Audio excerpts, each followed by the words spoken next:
અમદાવાદમાં રફતારના રાક્ષસનું કહેર યથાવત છે। બોપલ ઘુમા રોડ પર કાર ચાલકે અકસ્માત સર્જ્યો।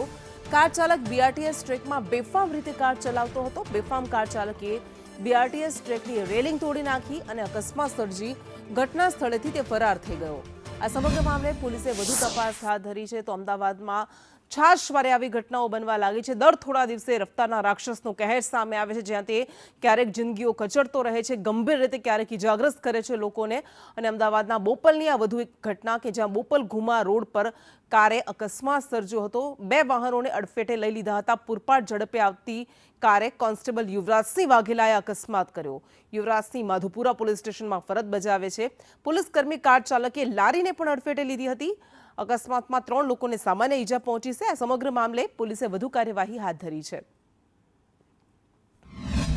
અમદાવાદમાં રફતારના રાક્ષસનો કહેર યથાવત જોવા મળી રહ્યો છે। બોપલ ઘુમા બીઆરટીએસ જે મુખ્ય રોડ છે ત્યાં જે બેફામ આવી રહેલા કાર ચાલકે આખી આ બીઆરટીએસ રેલિંગ છે તે ઉડાડી દીધી છે। જોઈ શકાય છે કે એ જે કાર છે તે કઈ હદે સ્પીડમાં હશે કે આખી જે આ બીઆરટીએસ બસ સ્ટોપ જે ખાસ કરીને આવેલું છે ત્યાં પાસેની આખી જે બીઆરટીએસ ટ્રેકની આ રેલિંગ છે તે આખી તોડી પાડવામાં આવી છે। સ્કોર્પિયો કાર ચાલક હતો કે જે રાત્રિ દરમિયાન અકસ્માત સર્જ્યો છે।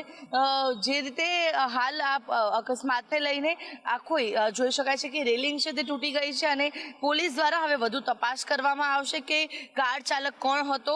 કાર જે છે તે નંબર પ્લેટ વગરની હોવાનું પણ સામે આવ્યું છે। સ્કોર્પિયો કાર હતી અને જેના પર નંબર પ્લેટ પણ નહોતી લગાવવામાં આવી, એટલે કે જે આરટીઓના નિયમોનો પણ ભંગ કરવામાં આવ્યો છે।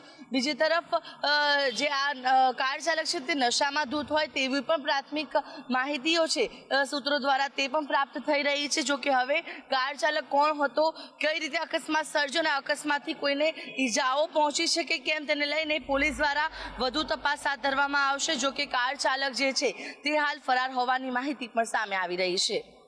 કેમેરા પર્સન મનીષ વાણિયા સાથે આયુષી યાજ્ઞિક, સંદેશ ન્યૂઝ, અમદાવાદ।